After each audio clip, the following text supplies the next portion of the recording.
శ్రీమాత్రే నమః. సుఖవ్యాస సంవాదం. పెళ్లితో సుఖం వస్తుందంటే ఎలా నమ్ముతాను? పెళ్లి చేసుకుని నానా కష్టాలు పడుతూ అవే సుఖాలనుకుని సంసార కూపం నుంచి బయటపడలేక క్షీణించేవారిని చూస్తున్నాను కదా. దుఃఖంతో కూడిన సౌఖ్యాన్ని సుఖం అనవచ్చునా? సంకెళ్ల నుంచి విముక్తి ఉంటుంది కానీ ఆడదాని మమకార పాసంలో చిక్కుకున్న వాడికి విముక్తి లేదు. అలాంటి సుఖాన్ని ఎలా కోరి వరించను అన్నాడు శుకుడు.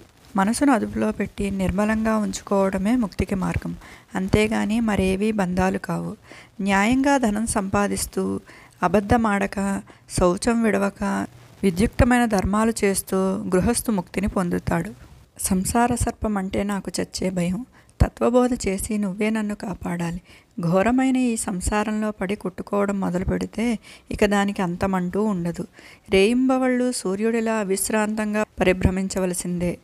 ఆలోచించి చూస్తే ఈ సంసారంలో ఏ సుఖమూ లేదు. కానీ మూఢులు పేడలో పురుగుల్లాగా అదే సుఖం అనుకుంటూ ఉంటారు.